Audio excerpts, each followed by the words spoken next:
If you've been paying any attention to gacha games, at some point you probably got spooked by Nikke's insane art direction. Now, when I first learned about the game, back when it was about to launch, I didn't expect much of it, mostly due to the fact the character designs were a bit too attractive, to say the least. However, I was wrong. This game not only had some really cool story moments, but the music, the polish, the gameplay, and most important of all, fan service, all seem to work in strong unison. For example, it's very clear how the game has managed to maintain its massive popularity for 2 years with events such as the current Old Tale story about Cinderella, since stories like these bring those Nikkes to life and they actually feel very enriching to overall gameplay experience. Sadly, because at the time I was going through something very personal in my life, I quit the game after like a month because I just couldn't focus on it anymore. But not long ago, the devs reached out to me and wanted to sponsor me, which I'm thankful for. However, I made it clear that I first want to give a fair shot to the game as someone who is coming back to it. And let me tell you, the journey has been quite interesting. So in today's video, I'm gonna talk about my experience with the game after missing out on it for 2 years. So if you're a newcomer, I can tell you what to expect since I'm relearning the game as I go, and also because the second anniversary is happening right now when the video is live, I'll also share my thoughts about it. Okay, so first of all, when I said I played the game, I really put in the hours. As you can see, my account is on server number 1 and my user ID is 52. So I was one of the first people to start playing it hardcore when it launched, and I even managed to obtain this snaggy second place frame, which was not easy to do. Now, because I took such a long break, I barely remember anything about it. So here's a quick intro about the game.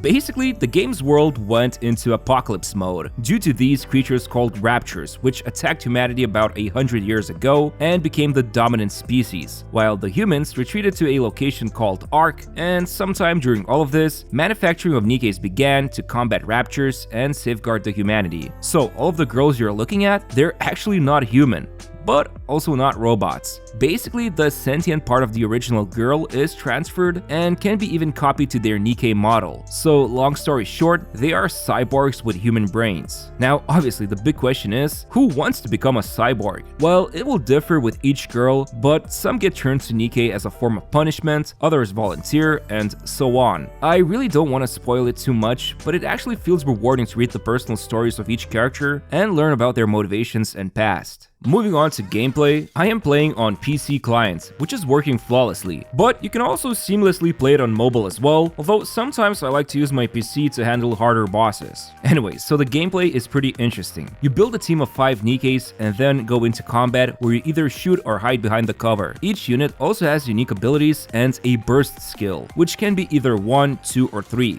Why do the numbers matter? Because you can only trigger the bursts in ascending order. For example, if you want to trigger Haran's burst, it's number 3. So someone on the team has to trigger burst 1 and 2, as you can see here, before you can unleash Haran's burst. It's a bit confusing at first, but there's a lot of resources out there that explain the best way to build teams and how to utilize the burst order. And yeah, the fights can be really beautiful. Like, a ton of bosses look super cool and they have their own unique mechanics, so you don't just point and shoot, and instead you want to focus which part to remove from the boss, when to trigger the bursts, when to hide behind the cover, and then there's a ton of preparation you can put into the strategy itself before the fight even begins, like building a different team for each different daily boss of this interception mode. I mean, sure, there's a lot of mindless grinding during the story mode, but auto mode helps clear those generic fights, and once you start pushing for content that your team's combat power is not meeting, even those boring fights become interesting, because I remember back when the game launched, a ton of us on the official Nikke's Discord talked about how to push past some harder content. Speaking of which, there's a ton of content in this game. You've got the campaign mode, which has, I think, over 30 chapters, each with its own little cute map. And then there's arc modes like Lost Sector, where you navigate a puzzly dungeon to obtain these important cubes to power up your Nikkes. There's also Simulation Room, which is like a roguelike mode where you gather around buffs. And then there's Arena, where you fight other players in auto mode. And instead of the usual screen you would see, the Nikkes are shown in their chibi models, which is kind of interesting. And then finally, as I mentioned before, there's Interception, where you fight a big bad boss to obtain equipment. Oh, and most important of all, endgame activity called Raid is available from time to time, where you can challenge the hardest content either by yourself or with your guildmates.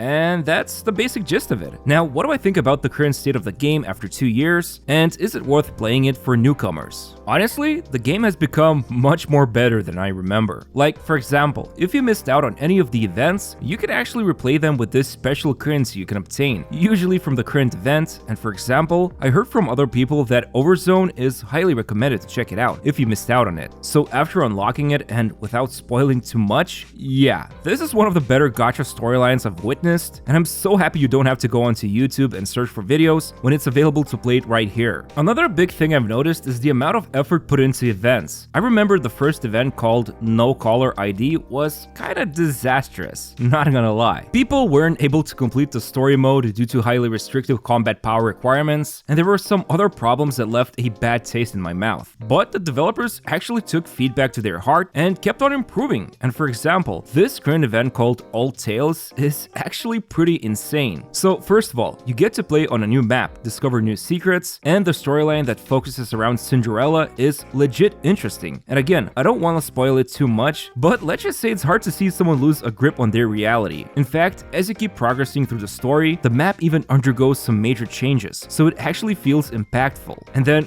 my god, I don't understand why they did this, but there's like a separate game inside this event, basically a Metroidvania-inspired minigame. Although with the amount of stuff you can do here, I'm not even sure you can call it a minigame. If you love this kind of stuff, it's great, and it even offers in-game rewards for completing sections of this mode. Actually, this isn't even the first time the developers added a fully blown game into their Nikke game. From this arcade menu button, you can access other minigames they've released in the past, like this Memory of Goddess. This is basically Vampire Survivors, but with cute anime girls, and honestly, game has enough meat on it that you would normally have to pay at least a couple of bucks on Steam to play it. But here, you can do it for free on Nikke. It's quite astonishing. Like, a ton of effort has been put into this game, and I haven't even talked about the characters yet. As you can see, I've got a decent collection of SSR Nikkes, and that mostly has to do with the fact this game's gacha is extremely generous. Like, we're talking about 4%, which is huge, and then from every single pull you get these tickets, which you can exchange for either the featured character or even rotating dupes of other units. Best of all, there's a wishlist you can utilize to select 5 units from each faction, so it's very easy to obtain at least one copy of each Nikke as you keep playing the game. Now, as for the characters themselves, as of making this video, Cinderella is the featured unit. I kinda had bad luck pulling for her, but then it turned into a really nice surprise because I got spooked by Scarlet Black Shadow, who is considered to be a really good DPS, and she's from the Pilgrims faction, which is harder to obtain than the other 3 usual factions. Still, it wasn't super hard to build up the gold mileage tickets, since I had some of them left over from 2 years ago, so I got myself Cinderella from the shop, and I even got one more copy when pulling for her randomly, since once a day, you can get a free pull while the event lasts. Also, this unit called Rapunzel Pure Grace was given out literally for free. She's got amazing animations and an interesting kid, so I'm kinda amazed that devs are literally just giving away free SSR units like that. Actually, one very interesting thing I forgot to mention was that the devs actually acknowledged the game has a meta, because when you look at this ordinary recruit banner, every 100 summons, you can select one of these 3 units for free, and each of them are super good for newcomers, or even someone like me who's coming back to the game. Best of all, the event will last for more than a year, and you can get up to 6 of these units for free, so you can decide which duplicates you want to go for. But yeah, in a nutshell, I've been grinding hard since reinstalling Nikke. I've been looking up guides, trying to catch up with others, and there's a lot to do in this game. Although, if you do want to take it casually, it's also possible to just be part of the game and clear out the event stuff no problem. Like, the combat power requirements are very low for this current event, so you can grab the rewards from the event shop easily. Anyway, I know this video is sponsored, which I'm thankful for, but I think one of the best things about Nikke is that it provides innovative gameplay I haven't seen in other gacha games. And the shooting is actually fun with very detailed gun handling and exciting team abilities. On top of that, each Nikke feels very unique. All of them have their personal stories you can experience and easily grow attached to, but most importantly, I found the main story to be really captivating, which to me is one of the most crucial things to consider when thinking of investing my time into a new gacha game. Oh, and let's not forget this game is insanely generous. Like, you can get 4 copies of SSR Rarity Rapunzel Pure Grace and around 173 free summons by just participating in the 2nd anniversary. If anything, at least you can give yourself some nice dopamine shots by pulling for Nikkes. It's a win-win situation for both of us. So make sure to use my link in the description to download Nikke, and and you'll also help support my channel big time. Anyway, hope you found this video interesting, and I'd really appreciate it if you could press the like button and subscribe to my channel. Thanks for watching, and see you next time.